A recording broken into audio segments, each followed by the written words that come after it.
Yes. What's up, my people? We back again. Induztry House Podcast right here.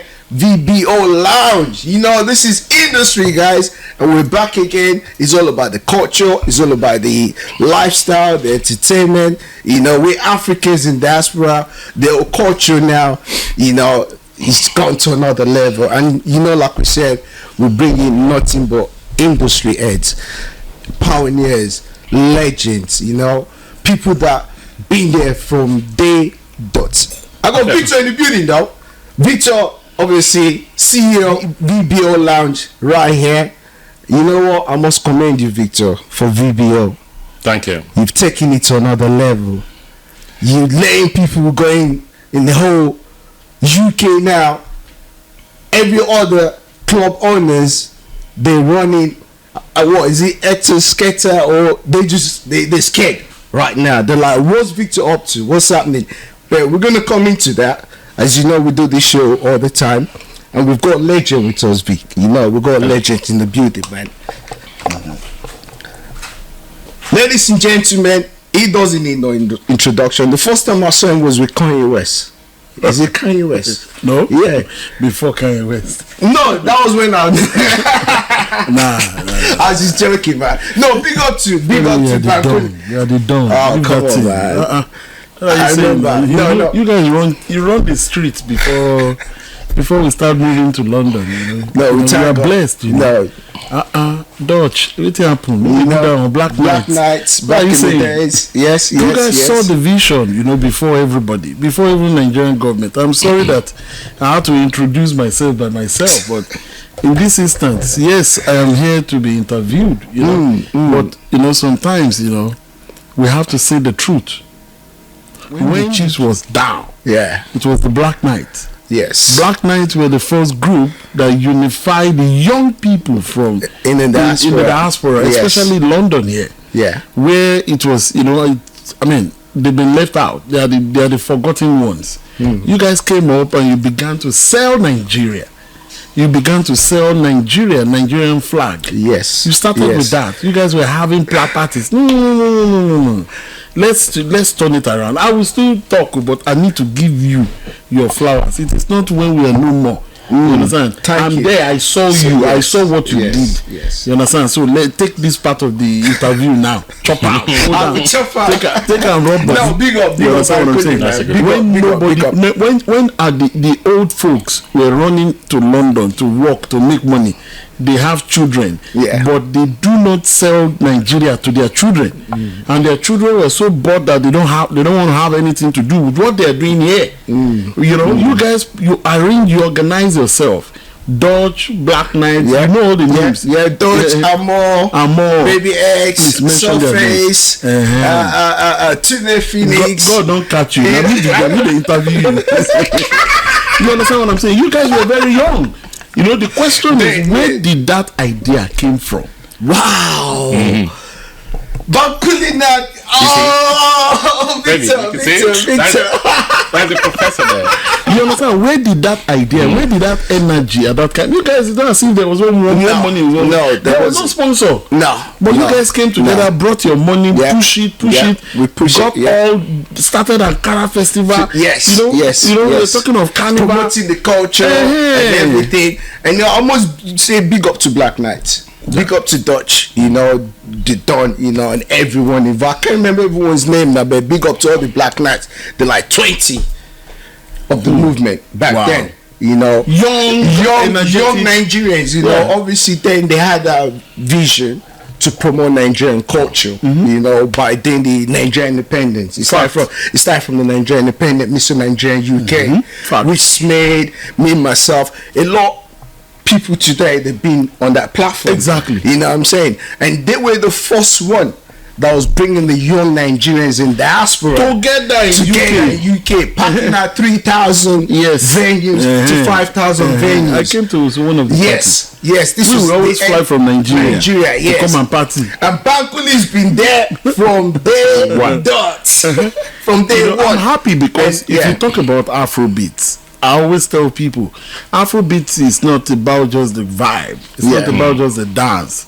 It's the culture. It's the culture. And the culture goes beyond just the music. We're talking of food, we're talking of fashion, we're talking of, linguistics, we're talking of the language. Hausa, Igbo, Yoruba. There was nothing like that here in UK. It was Nigeria. They were selling. And do you know what, Victor? Bankulli, I'll tell this today. Back then, people were scared to go back to Nigeria. Fact. If you mention Nigeria, they're like, Nigeria, armed robbery. Don't go. Yes. Nobody wants you to go to Nigeria. But you guys took young people. We took 100 of us. 100 of us. Say it. There's this airline then, Mr. Oshin. If you know Mr. Oshin back then, Africa or something like that. No, the airline stopped in Ethiopia. No, Libya. Before going to Lagos. Because their plane is always empty. Yeah. December. Going to Nigeria, the plane is always empty, and the guy came. He saw our show. He's like, "Oh, guys, I'd like to work with you guys. I'll give you 50 free ticket to Lagos. Just to Lagos." Yeah. Just saying it to support their show. Yeah. Then we now had almost 100 young Nigerians. Not even Nigerians. West Indies, Ghanaians. They came for the very first time. They've never been to Nigeria in their life. This was 2005. I remember they're always wearing short white. We're going to we're throwing parties from 11:45 to Bacchus to White House, everywhere. We're promoting the culture there, so we're documenting everything. So that's where the homecoming started. Every December homecoming. So we started that. That is now called Dirty December. We started the homecoming. 100%. It is the truth. It is the fact. I saw it. I witnessed it. Yes. Because every time they come that time, they come with pounds and they change it to naira. And they Bankuli is one of the guys that when we used to come then, they used to throw big shows in Nigeria. When I say you were with the Rhythm Unplugged, you used to manage Rhythm Unplugged. My story is so that I can help you. Now you can interview me. Yes. Because I remember the first time me and you clash on the stage. Because like, who's this guy? This is my stage. Bankuli is very serious when he's working. He doesn't joke. No, he doesn't joke. He doesn't care where you are, And I'm like, oh, I'm fair. I was trying to introduce him. He's like, no. Step. Then Jimmy Jats. He's like, no. Femi is our own. Yeah, it's ours. And I say, okay. Stand there. Bankuli has been there with the Mr. Lawani. Eddie Lawani. Yeah. That's, you, Eddie Lawani, back then, promoting the culture on ground in Nigeria. And I remember when you were coming back with the badge and Mohi, I don't know if you were the one that convinced them to come back. Let me tell you, let me pick the story from there. I mean, man. It's a long time. This man, the way you are going about today's podcast, we are going to be here till tomorrow. Yes, so Victor is here with us, VBO. And before we even go, I must commend VBO. No. I must commend around the whole facility. It's super sense. This is the number one spot. Thank you. This is the number one spot right now. Like I said, back in the days, a lot of clubs, a lot of structures are owned by people that are not of Nigerian, But for you to put up this facility, this is world class. Thank you. You understand the quality, the furniture, the aesthetics. It shows that you understand what you want to do. A lot of people have vision; they don't even have, the architect. You can see that everything is well planned, well laid out. From coming from downstairs, seeing what goes on in the other basement, coming upstairs and seeing the VIP section. Of course, the lighting, you can see Podcastt and I don't know, apart from Tape London that I've been to, this is another club that I know, has qualities. So, for investing, it doesn't play with for investing in this, I must commend you. Thank you, sir. Thank you, sir. It doesn't play with, Victor is A class. Everything is top notch. I will tell you something. Top notch. Now, the question is, Bankuli, how did you, find yourself or maneuver yourself into this industry? Because it's been over 2 decades or more. Now, one thing is that for me, after secondary school, the question now is what next? And between that time, you know how it is, you have a year. You understand? So I find myself solving other people's problems. I think I started with that. Connecting the dots. That has happened from the onset of my own career.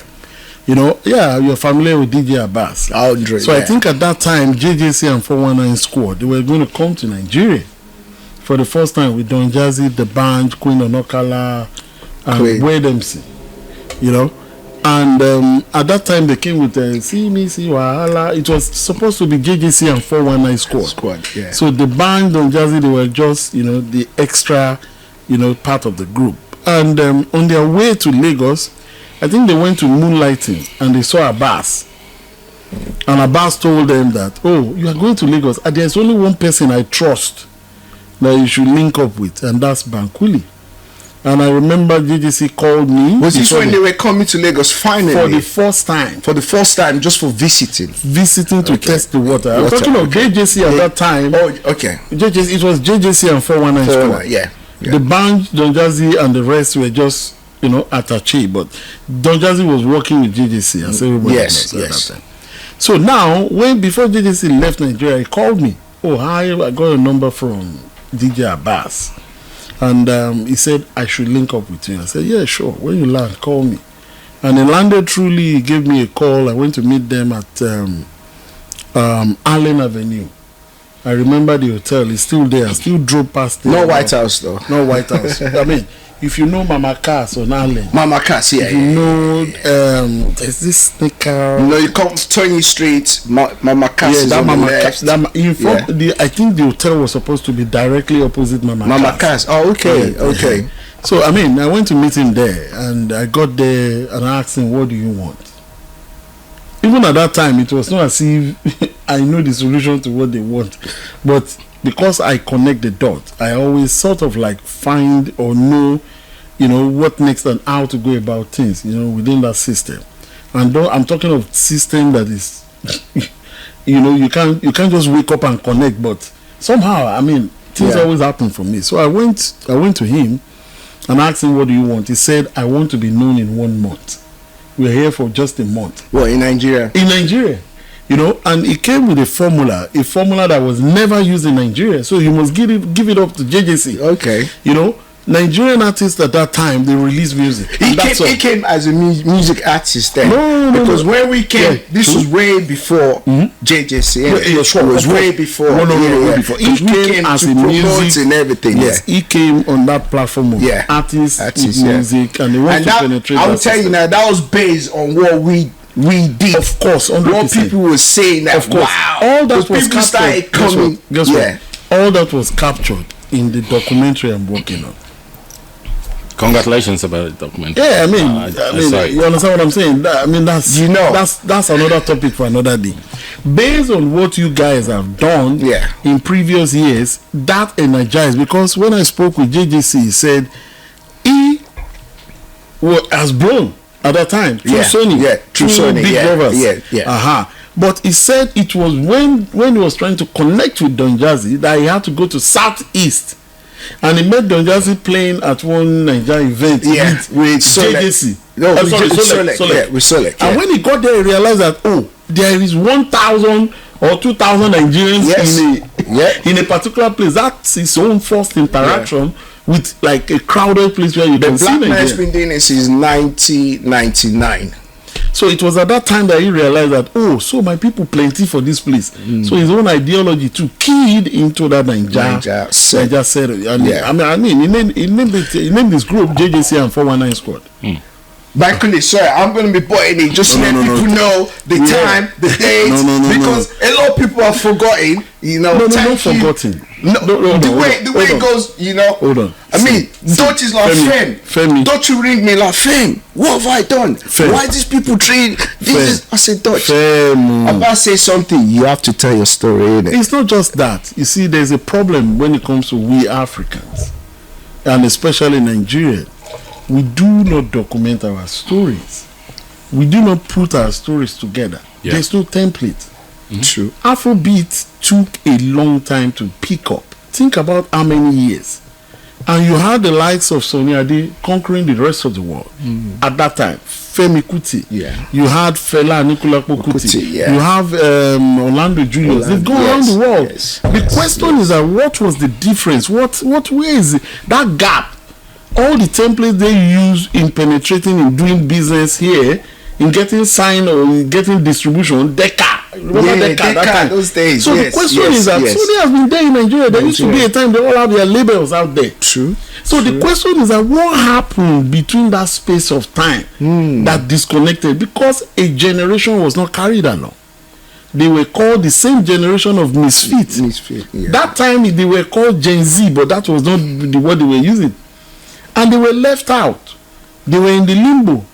And of course the advent of hip hop at that time filtered into Nigeria because everybody wanted to be a rapper. Yeah. And they quickly realized that, I had conversations with Jimmy Jack. Jimmy wanted to be a rapper too. But he realized that every time he rap, people laugh at him. And of course, it's like this thing, will I say this thing no go work? You understand? And it's sweet to DJ. Now I go to my scratching but he went to become a DJ. It became so big, so popular in all the universities, and he still now, created a platform for some of his friends that are still rapping. That I've played for students, they are hyped up. He will call, hey, you, fresh, come perform.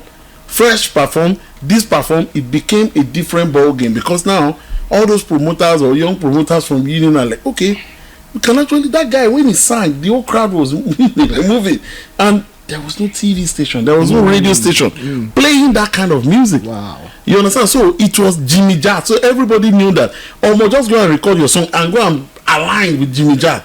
Because anytime Jimmy is going on the university tour, you have an opportunity to perform. That is the only platform in Lagos. That started this whole movement. Wow. That is all everywhere in the world. Jimmy Jatt. Wow. He's big still alive. Jimmy, man. Big shout. Very strong alive. Jimmy, Jimmy Jatt Induztry Podcast. Make sure, please, we need you right here. Exactly the same thing you said. Was it 2 years ago? Jimmy? At VBO? You see? Wow. Wow. Yeah, it's a big exactly DJ, to follow up with what you said now, that the stories must be said. And I know Jimmy is a very quiet, cool guy. And I told him that people need to know all this. He said, you know me. I said, don't worry. Don't worry now. We will go talk out for you. Yes. You understand what I'm saying? It's about time. If you look at Wizkid's story, if you look at Dark Green, he created Jimmy's Jump Off. Yeah. You understand? Jump Off back in the days. We used to play that on Ben TV. Exactly. We used to play Jimmy Jump Off on Ben TV. Jump Off, for you to break in that game, you have to go on that show. Yeah. He's known as the Godfather. He had that platform, and the platform was just to expose talent. Yeah, Bankuli, but the problem with the young ones, they don't know that. They don't see that. The question is that they feel like everything just happened. Right? No, nothing just happened. It just happened. Hold on. See, that's why we are alive. That's why I'm in UK, and I spoke to myself. I called you. I said, "Your show, I am coming." Yes. Okay, cool. DJ Gabe, your show, I am coming. Yes, there's one other podcast from young boys. I think they are the generation of this. Okay. All those something so. Yeah. They reached out to me and said, "Don't worry, I will come." Why? Because if people like us don't talk, or we don't associate, or if we don't share information concerning how these whole things, who is going to say it? Exactly. Dutch is a cool guy. Dutch is not a talkative like us. Dutch is a cool guy. He just want to do the business. We just want to activate. Yes. How do you expect him to now start talking? But this new generation that you have now, because nobody is talking, nobody is speaking all these things out. What do you expect? They will think the thing drop from heaven. That is why you have the Bible. That is why you have the Quran. It documented how the Israelites made the journey from the story of how the world was created to Abraham, to Jesus, to Daniel, to Joshua, to Revelation. Why do you think you have Bible? And that's the reason why you see a lot of people, they read the Bible and they get inspired. And they get inspired by the story, by the activities of what has happened in the past. And that is called a template. The same thing with the Muslims. You have the Quran. They read, they religiously follow it to guide how the greats, how they've lived. The question now is that we that are, some people that are not aligned with all those two parts, that are normal jaye, but what is your template now? True. Now we have Afrobeat. What do you expect? How many books have written about Afrobeat? How many true, real, authentic documentaries have been done for Afrobeat?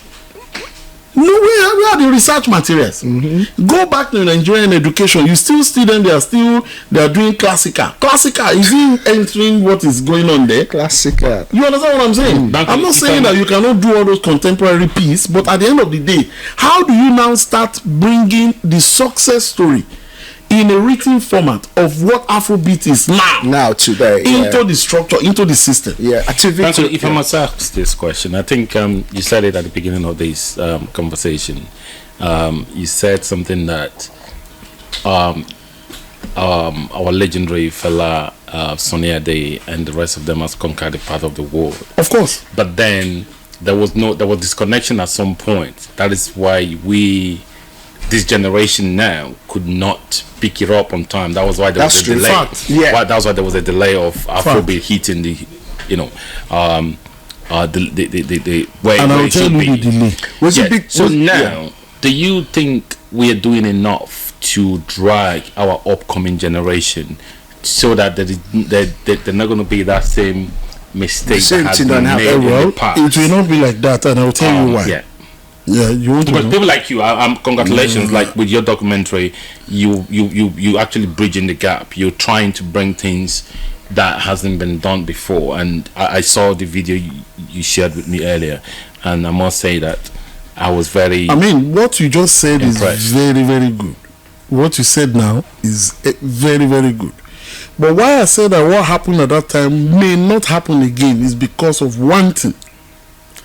What actually happened that caused that gap was the military rule. Don't forget that it was a democracy back then in Nigeria. And the moment the military came into power, they banned importation of musical instruments. Okay. Yes, and the international community, they will always fight back. So all their companies, they started moving out of Nigeria. Wow. There used to be Sony was in Lagos. So it's Sony Records here. They had a boutique shop in Lagos. Sony Music. Daddy Shoki told me a story of how he took his LA 77. He said the first place he took it to was Sony Records in Lagos. Hello. And they look at the music like, no, this is trash. Yeah. But one of those street marketers out there on the street of Ajegunle who was rich, like, don't worry, you are the pride of Ajegunle. Any amount that he reach, we will take do and we'll run up. That one put down his money and they took it and it was just street mixtape. Wow. And boom, the whole entire street was viral. That's why if you look at the video of that the showcase video, it was clean. And now the national TV station picked it up. And of course, AIT was around that time to give opportunity to unsigned unknown artists. Yeah. And the game flipped from that. Me, actually, it was the parents like telling that children to go to lawyer, doctors. Yeah, I think I was going to say that. You see what I'm saying? Because there was parents will say, "Oh, you want to do music? No, you want to do entertainment." That was really the disconnect, the original disconnect that caused, because don't forget, EMI signed Fela. Fela's first hit song was Jankoku. And it was released under EMI. Okay. Google it, it's there.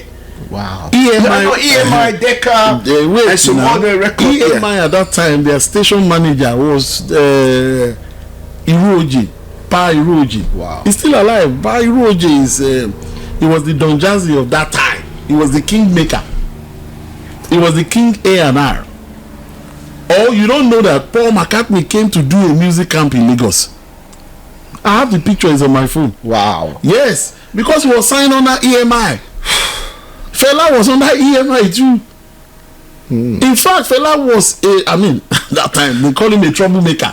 No, there's so many things. You got story. I'm saying this story. because Bankuli, you got story. You know the funny part? Pyro is still alive. Burna Boy's grandfather, they are still alive. And they're in my documentary. So Burna Boy grandfather used to work with Fela. This is the story. He was a broadcaster. Okay. He was like he was a broadcaster. He does, jazz. They talk about, contemporary music, radio, high life, and stuff like that. And this was the story. He was working in the studio, and a young man came into the studio with trumpet under his armpit. And the young man has been listening, because at that time, radio was very powerful. Yeah. Radio Lagos, radio Nigerian radio, and whatever, And he said he was on radio, and a young man came to the radio station, and from the gate they brought him, and when he had his own break, and he came in and he was looking at him, it was Fela, and Fela just came back from London. And he was trying to, connect with that man that always talk about jazz.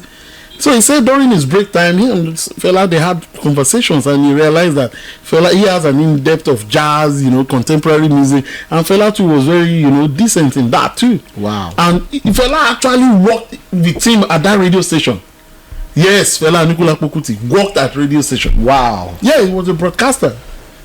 Exclusive. Yeah, no, it's not even exclusive. Guys, the Induztry house. I know, but for us, there's a lot of people that is hearing it for the first time. Fela worked as a broadcaster. Did you hear that? Yeah. Yes. And they were working there, and they were like, okay, we need to, start forming band, So they start going for show, and of course, radio station like, these two duo waiting in Naho. So they had to resign, and So hence, he became Fela's first manager. Pyroji. He was with him for 10 years. There's a lot of stories. And that's Burna Boy's grandfather. So you can see that a good fruit dropped from 100%. So a lot of stories are there. I'm saying all these things because, that aberration, that space was actually when the military took over in Nigeria. And of course, we never want that to happen. No. Never. It can never happen again. Never. Because that threw us back. A lot of international community, they sanctioned Nigeria, all those labels, all of them moved out. Yeah. And because they moved out, we have so many of them. We have EMI, Sony, Decca, Polydor Records, all of them. We lost that a lot during that time. Exactly. So I think that's what we're picking up right now. In fact, we're picking it back up. Let me shock you. Yeah. The first Afrobeats artist, I won't call it, they call it Nigerian music artist, that was signed under one of those labels. Guess who they were? Pretty and Junior. Okay. What year was that? That's a long time. That's a long time. Early 90s. I have the record. Okay. It was Pretty and Junior and Pretty. Junior and Pretty. Yeah. Okay. Junior is late, and we have Pretty. Yeah. It was Obi Asika that showed me, gave me all the artwork and everything. I'm like, Storm's record, Obi Asika. You understand what I'm saying? These are stories. These are important, situations that a lot of people need to hear. I'm saying it with all total confidence that structures was built for whoever that is championing Afrobeats now. It did not start from your own head. It was built. There's so many stories. Fela Anikulapo Kuti, no label was going to sign him. No label was going to sign Fela Anikulapo Kuti. And he had fire burning in him. And I'll quickly drop this one because, like I told you, I said, this is your show. I know a lot of people just look at it and pass away. They think it's a joke. It is not just a joke. It is not just the drinking and chopping of suya. No. From VBO. No. You understand? One of the best restaurants and club. Best night. But also to decimate information so that people will understand. The same fella they are talking about, everybody celebrating for it. It started as he came back from UK as a jazz artist. He wanted to do his thing, but he fastly realized that something was brewing in Nigeria, which was high life. So he delved into high life. The Fela's first hit song was Jenkoku. Go and Google it. Now high life song now. Fela didn't start with these same revolutionary songs that a lot of people are dancing to. No, everything changed when he traveled on a tour to US, and he met a lady called Sandra, the first woman that Fela even also featured in his own album. Wow. I met the woman during my documentary. We have conversation. And he also gave his music Afrobeats. Hold on. Now, listen. No, big up Baba Fela, Induztry house. We in industry. Because one thing is that you see all this thing I'm saying here is searchable, is researchable. I am not coming up with words. Your industry. One thing I would like people to do. One thing I would like people to do. Look at the words. Afro beats. Afro beats. When Fela was doing his thing, there was a superhero that was blowing up the whole world at that time. King Sunny Ade. Go back. Go to Google now. Go to your YouTube. What is King Sunny Ade's band's name? We are here. Go to your phone. Juju Music. No, it was not. It was King Sunny Ade and his African Beats. African Beats. Victor, did you hear that? I'm just heading for the first time. He's there now. I did not write it now. He's there. Go and check now. King Sunny Ade and his African Beats. So we saying now King Sunny Ade coined that name. Listen. The word is it's simple now. It's growth now. People get inspired. True. It is there. I am not formulating anything. The name of King Sunny Ade is alive. Now go and ask him. I will tell you. The name of his band at that time was. I mean, it is band. You do band at that time. It's not the solo thing now that we have Whiskey, Davido, Burna Boy. That time it was band. It was King Sunny Ade and his African Beats. Or beat or whatever. He's there. African. You understand what I'm saying? He has performed everywhere. Japan, Tokyo, everywhere you can think of. He was a superstar. Yeah. And of course, when the time was enough for Fela, what do you expect? The words it's there. That's why I look at a lot of people when they say, "Why is African? Why are you saying Afrobeats? Why you are disturbing Fela?" I look at people. The question is, how did they name this thing microphone? Maybe you read English. Why are you putting S at the back of D? You are calling it roads. Because there's many people. You see, it's people. Because there's many people. Now you understand what I'm saying? Why are you saying cheers? Cheers. Who signed the rule that you are going to call it cheers? No. It is micro. You see, people just so sometimes because we're Africans, we do.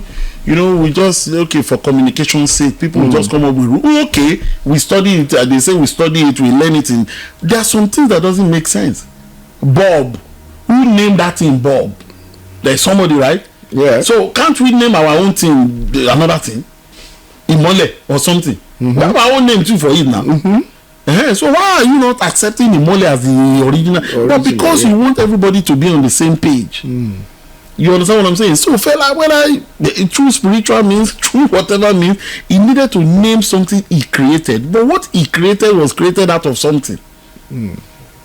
If you listen to Fela's music, you will hear a lot of elements from other parts of other part of the music spectrum.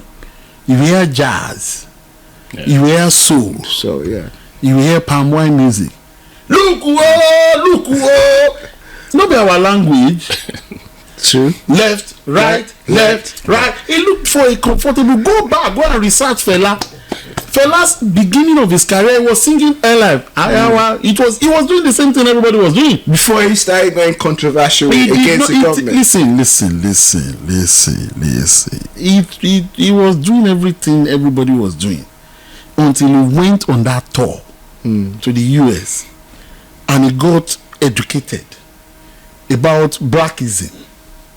He began to see things in a different way. When you heard of the Black Panthers and the rest of them, and they were giving him information that this Nigeria where they come from, they don't loot everything finish now.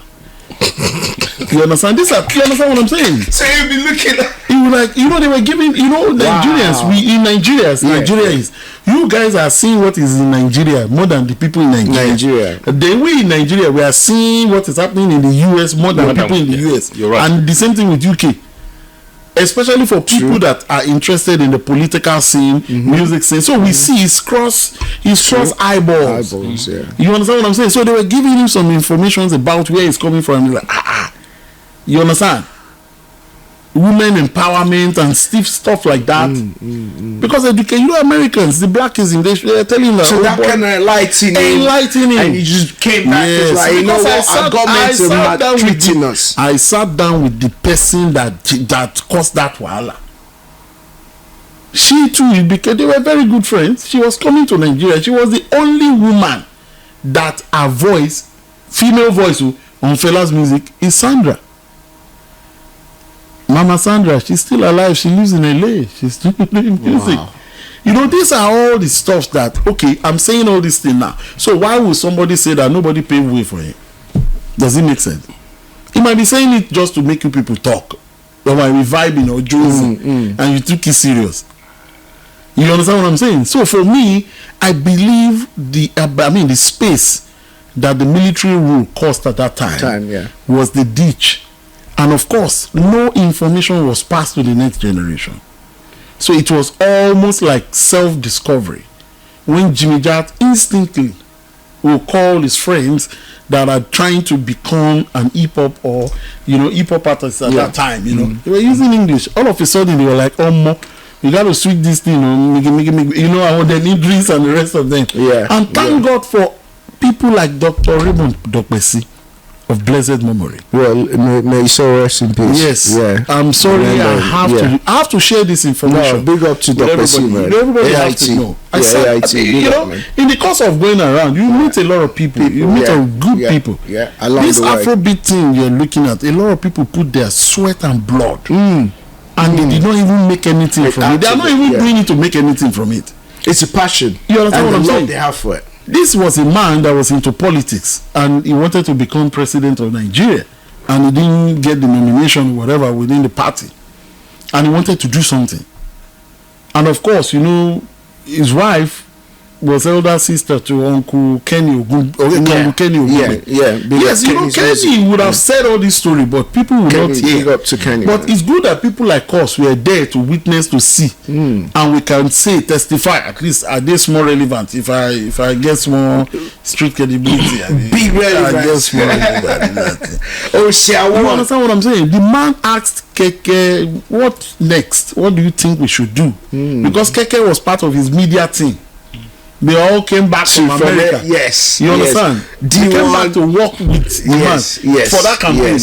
What next? What do you think we do? And those boys were like, then Uncle Kenny was able to advise him that let's go into media.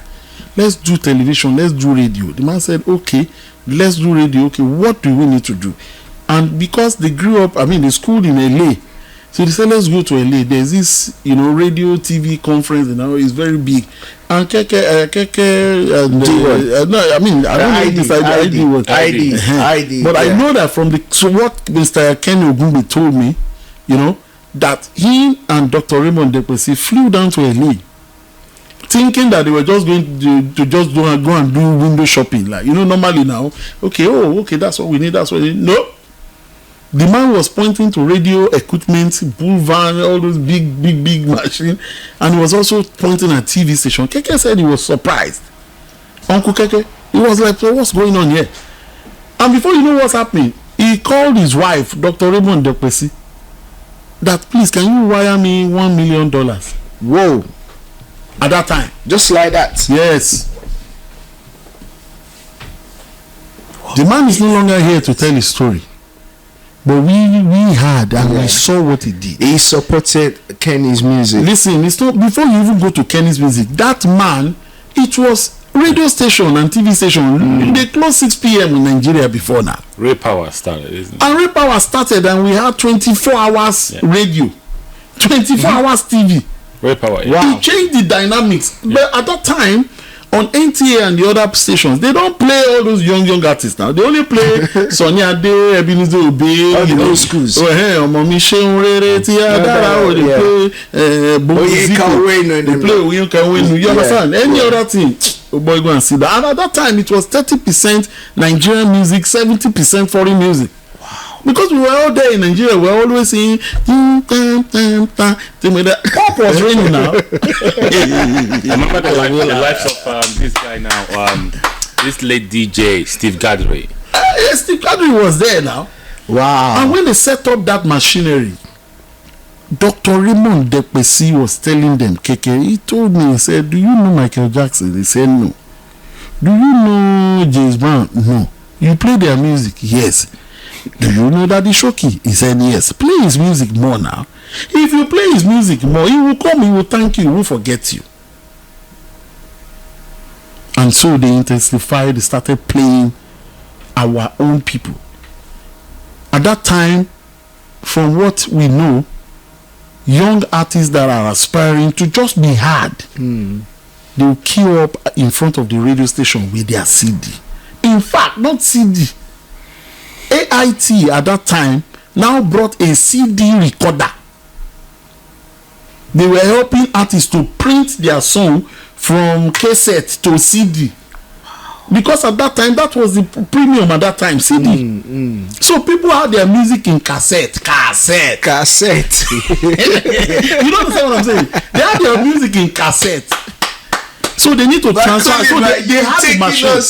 Wow. I'm telling you what they did. All those songs were in cassette. Wow. So they had to re-record and put it in CD so that they can play it.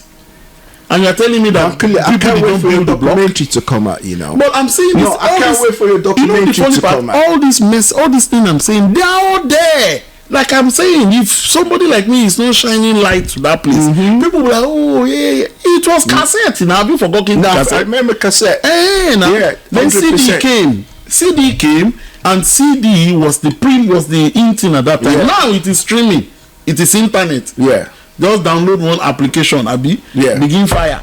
But that time it was CD, and it was not just ordinary CD. If you have a CD recorder and CD player, you'll be chairman.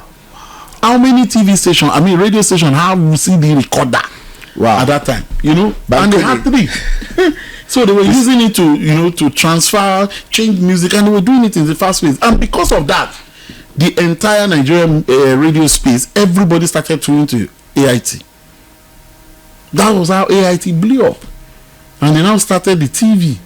The Kenny Ogungbe show, the entertainment Kenny's, Prime Time Africa. That was one of the biggest. Yeah, I remember Prime Time Africa. And then they bring the swag from America. I remember. And they had all the backing of that man. So I'm saying that at the end of the day, if you look at that time and look at this time now, you say what's the difference? The difference is you have different platforms. Yeah. This is one of those platforms. This story, you will not hear it on MTV Base. No. Because MTV Base won't want to be talking about this to their listeners or people that view their channel. They want something that has to do with Rema, Davido, Whiskey, because that will trend. Yeah. You understand? Yeah. But we're talking about information that we have to put out there. Yes, it's in the documentary. People, the original, story owners, they spoke about it. But at the end of the day, am I going to wait till that time to share this when I'm in front of Femi? Fem. You understand what I'm saying? I'm saying it because, I want not just people to keep on watching this show, but to know that this is important. Industry House Podcast. Yes. You have to, if you forget, any river that forgets its source will dry off. Right. You understand? This kind of conversation I have it with all the young guys too. No, big up to you. There's something... I can't remember the year when you lot finally said you're going back. Where you were managing the batch. Yeah. You were managing him then, obviously probably through JJC skills. Oh, you want to? Okay, go ahead. Then no, because when you guys decided, you have your chance. I know. Any question? That's why I'm going there now. I'm going there because who came up with that decision? Because I remember you came down to the studio that day, said, "Fem, we're going back to Nigeria." I remember. You brought pack of mini DVs or videos, and like, we're going back to Nigeria. I'm like, why are you guys leaving UK, the badge, Don Jazzy, and going all the way back to Nigeria? Because I I was just like, you know, I was talking about the story of that JJC. Who came up with that idea? Why did you decide to? You know, I was talking about the story of JJC at that time. Because there was nothing really happening in Nigeria then. Hear this now. Let me tell you. See, it's instinct. Abi? Yeah. Like I always say, sometimes God called us. The question is, are you ready to listen? Answer the call. And when God calls you, He calls you at a very uncomfortable time. You understand what I'm saying? But through inspiration, through calculation, through development training of individual person, you can navigate the sense neurons. I mean, the sense will connect, the dot will connect. This is what I need to do. You know, I was talking about JJC at that time. Okay, JJC, before he came to Lagos to meet me, he had already done the Big Brothers, and there was a template for media runs, for PR, for everything. Now, out of his sense, out of his blessed sense, he felt, if I can take that template and come to Nigeria and implement it, I'm not sure if they are doing the same thing in Nigeria, which is the truth. Don't forget, there's no label, so it's all free for all. Everything was independent record label. So JJC came. Bankuli, we're gonna go for a short break. Okay, please, a quick short break. Please hold it there. Yeah, guys, Industry House podcast right here.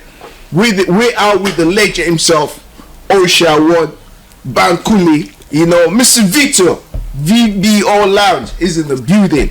Yo, guys, now Industry House BD, so as we told you, man, we're going for a short break and we'll see you straight after this.